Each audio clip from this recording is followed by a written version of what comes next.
आज चाहिँ मेरो नाइट ड्युटी होइन मेरो नाइट ड्युटीमा चाहिँ अब यो मेरो बेताबोधमा यो नर्सिङ होममा चाहिँ के कस्तो कामहरू हुन्छ म तपाईँलाई त्यो देखाउँछु र बिफोर त्योभन्दा अगाडि चाहिँ एकचोटि फेरि एक झलक हेरिदिउँ होइन हाम्रो यहाँदेखि यो विन्डोजदेखि देख्ने एउटा तेलअभिवको मेन सिटीको भ्युज होइन जस्ट त्योभन्दा अगाडि पनि मैले देखाएको छु तपाईँहरूलाई होइन यहाँदेखि एकदम राम्रो देखिन्छ ल छोडेर अब कामतिर लागौँ अहिले 10 बजीदेखि चाहिँ मेरो भोलि बिहानको 8 बजीसम्म ड्युटी राइट होइन अनि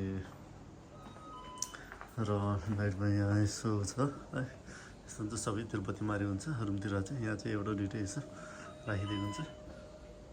होइन अनि त्यसपछि आएर अब यहाँ खेदरो खेल भन्छु होइन डाइनिङ हल र यो मैले पहिला पनि देखाएको थिएँ होइन मेरो यो डाइनिङ हल खेदरो खेल हुनुहुन्छ है अनि अब यहाँ चाहिँ हामीले के गर्नुपर्ने हुन्छ नि पानीहरू राख्नुपर्ने हुन्छ यतापट्टि नाना हामी दुईजना हुन्छ नाइटमा चाहिँ यो हाम्रो हामी दुईजना चाहिँ नानाले यहाँ पानी हाल्दै हुन्छ आफ्टर दिस हामीले यहाँ सबैमा टक्टर एउटै टेबलमा चट्ट सबै राख्यो होइन अनि त्यो राखिसकेपछि अनि हाम्रो काम भनेको अरू यता डाइपरहरू चट्ट भरे फेर्नको चेन्ज गर्नको लागि होइन रेडी गरेर राख्नुपर्ने हुन्छ त्यो चाहिँ हामीले कति बजी गर्छौँ भने ठ्याक्कै 12 बजे 2 बजे र 4 बजे अहिले ठ्याक्कै 10 बजेदेखि चाहिँ हाम्रो स्टार्ट हो होइन अहिले 10 बजेर 7 मिनट जस्तो गयो भनौँ होइन अनि त्यसपछि आएर लुगासुगा मिलाउनु पर्ने हुन्छ लुगा नानाले मिलाउनु हुन्छ खास मैले त्यसमा के गर्नु पर्दैन अनि अहिले यो टेङ भनेर कराएको छ नि यसलाई चाहिँ पामुन भन्दो रहेछ पहिले मैले काम गर्ने ठाउँमा चाहिँ कस्तो डिपार्टमेन्ट थियो भने त्यसमा चाहिँ अब भनौँ न लास्ट स्टेजको डिपार्टमेन्ट थियो अनि त्यसमा चाहिँ हामीले के गर्नु पर्थ्यो नि यो पामुन सामुन यस्तो बजाउने यो पामुन भनेको चाहिँ यो चाहिँ अब हामीलाई यहाँ उसलाई केही समस्या परेर उसले चाहिँ त्यो बजाएको हुन्छ कि एउटा फुल बजाए जस्तो गरेर अनि यो चाहिँ तल लास्ट कुनामा छ हो त्यहाँ मैले हामीले चाहिँ यहाँ फेरि यो नर्सिङ होममा चाहिँ कस्तो छ भने यहाँ चाहिँ हामीले बुढाबुढीको फेसहरू देखाउन पाउँदैन यो चाहिँ असुर भन्छ होइन यो चाहिँ एलाउड हुँदैन अब भन्छन् उनीहरूले चाहिँ पहिला यो देशको लागि धेरै कुराहरू गरेको छन् होइन लडाइँ लडेर यताउति गरेका छन् पहिलाको धेरै धेरै बुढाबुढीहरू चाहिँ 105 अब 100 वर्ष पुगेकाहरू पनि छन् होइन अनि पहिला युद्ध लडेर यताउति गरेको मान्छेहरूको त्यस्तो मान्छेहरूको देखाउनु मिल्दैन यताउता भनेर भनेछ यस्तो बज्छ हो अनि कुन रुममा बज्यो के बज्यो भनेर चाहिँ हामीले सोध्नु मिल्छ यो बाँदरले गरेको थाहा छ मैले बुढीले के अदा के मगारा मेरो सामा खेदर खेल खेदर खेल खेदर खेल Hello, you want to go toilet? Yeah. Okay, Siddhar. Okay. उसलाई यतिखेर टोइलेट जानु पऱ्यो अरे बाँधेर घाँस हाल्नुपर्ने राति दुःख दिन्छ यो बाँधनेले चाहिँ प्लास्टिक कामै नलाग्छ चाहिँ कुनै कुनै बुढाबुढी त चाहिँ आपट्टि गएर फुट फुट फ्याँक्नु टाइम लिन्छु आनन्द छ बिर्सिँदै छैन डाउनहरू हुन त काम हाम्रै थियो होइन तर यो चाहिँ अलिकति उयो टाइपको छ कि कस्तो तर ठिकै छ यस्तो बुढाबुढी हुँदा सायद हामी पनि त्यस्तै हुन्छन् होला अनि आजको इनर्जी ड्रिङ्क यसको बारेमा तपाईँहरूलाई पछि थाहा हुन्छ एक्सेल र यो त अब त्यो फ्रुट जुस होइन एक्चुअली इनर्जी ड्रिङ्क सबभन्दा सस्तो र राम्रो भरपर्दो भनेको यो एक्सेल तर यो धेरैजना खानु होला होइन एन्ड देन के छ यो हाम्रो यहाँ चाहिँ भरेको लागि मिलाउनु पर्ने कुराहरू यहाँ सब छ यसो गरेर यो तितुल होइन यो डाइपरहरू चेन्ज गर्ने पछि तपाईँहरू आएर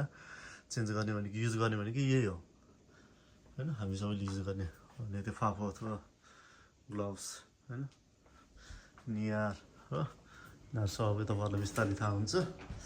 ल आज छोटो र मिठो हो है नाइट ड्युटी हामी यस्तै हो यसरी बसिन्छ यहाँ अब रातभरि फिल्म हेरेँ बसेँ अनि त्यस्तो बजाएको खण्डमा गएर हेल्प गरेँ अनि तितुल भनेको 3 टाइम चेन्ज गर्नुपर्ने हो होइन त्यसमा पनि पोजिसन सहित चेन्ज गर्छौँ हामीले होइन कतिले यसरी राति फिल्म हेरेर बसिरहेको हुन्छन् बुढाबुढीहरू कति चाहिँ मस्तो संस्कृति हुन्छ okay thank you so much guys thank you so much for myself for I believe myself अनि यसरी नै टाटा बाई बाई अरू कामहरू पनि गर्नुपर्ने छ अलिअलि यसो कागजहरू गर्नुपर्ने छ okay thank you so much guys र थ्याङ्क्स फर माइ सेल्फ अघि मैले बिर्सेको कुरा कि त्यो भन्नै भुलेछु मैले तपाईँहरूलाई यसो गरौँ यो ग्रुप यहाँ चाहिँ यसरी हुन्छ म देखाउँछु ल टाढादेखि नामहरू हुन्छ हाम्रो कुन बुढाबुढी रुम नम्बर कतिको र कुन साइडपट्टिको राइट साइड लेफ्ट साइड भनेर दिएको हुन्छ कसलाई कुन बेला कसरी उठाउने भन्दा अब जस्तै उदाहरणको लागि यिनीहरूको चाहिँ राइट साइड बार्दा लेफ्ट साइडतिर जान्छ हो आइतबार यो हेर्नु सन्डे मन्डे यस्तो जान्छ हाम्रो जस्तो अब राइट साइडदेखि लेफ्ट साइडतिर जाँदैन हाम्रो चाहिँ यस्तो जाने भयो उनीहरूको चाहिँ लेफ्ट साइडतिर जाने भयो है अनि आज शुक्रबारको दिन आज बुधन बिहिबारको दिन भोलि फ्राइडे होइन भोलि शुक्रबार भोलि राइट साइडपट्टि चाहिँ नुहाउने यो चाहिँ नुहाउनेको लागि कुन साइडपट्टि नुहाउने भनेर दिएको हुन्छ राइट साइड अनि आज मेरो नाइट ड्युटी होइन इभिनिङ सिफ्ट भयो नाइट सिफ्ट होइन अनि यहाँ नाना निर्मला र विजय भनेर दिएको छ नाना र म परेको छु आज अनि अब भोलि बिहान मैले उठाउनु पर्ने यिनीहरू यो बुढाबुढीको नाम अनि पछि लेफ्ट साइडपट्टि नुहाउने भनेपछि यो डाकालाई नुहाउनु पर्ने भयो यो राइट साइड र लेफ्ट साइड युजलाई नुहाउनु पर्ने यो भयो मसे अनि एनेतलाई नुहाउनु पर्ने हो अरूहरूलाई चाहिँ लुगासुगा लगाइदियो ब्रस गरेँ निकालेँ यिनीहरूलाई चाहिँ नुहाएँ ब्रस गरेँ चट्ट उयो गऱ्यो अनि त्यति मात्र नभएर हामीले चाहिँ कति अब यो मेरो र नानाको भनेपछि यो बिहिबारको दिन 14, 15, 16 यति रुम नम्बर चाहिँ मैले आज यिनीहरूको बस्ने चेयर चाहिँ मजाले धोएर सफा गरिदिनु पर्यो त्यति छ र योहरू छ नि के भनेपछि जस्तै मर्निङमा चाहिँ अब के काम गर्ने कसो गर्ने भन्दा उदाहरणको लागि यो आइतबारको म तपाईँहरू इक्जाम्पल दिन्छु यो हाम्रो जीवन ब्रोको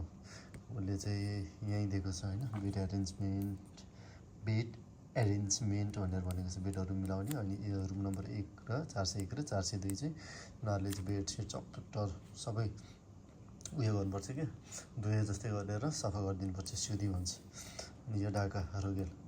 यो चोर चाहिँ सेभिङ गर्ने यो दिन चाहिँ यसको चाहिँ यहाँ आएर बुढाबुढीको चाहिँ कसको दारीहरू अलिक बेसी लामो भएको छ त्यसको चट्ट लाइट सेभ गर्ने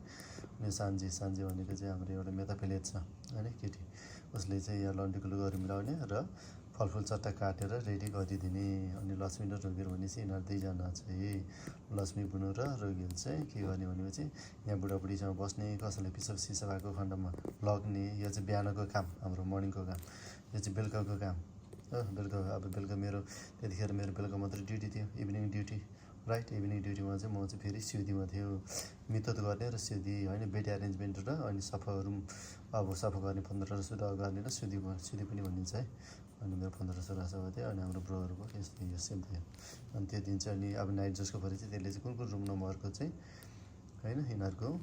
चेयरहरू धुने भनेर चट्टै गऱ्यो चाहिँ त्यति खासै त्यस्तो केही छैन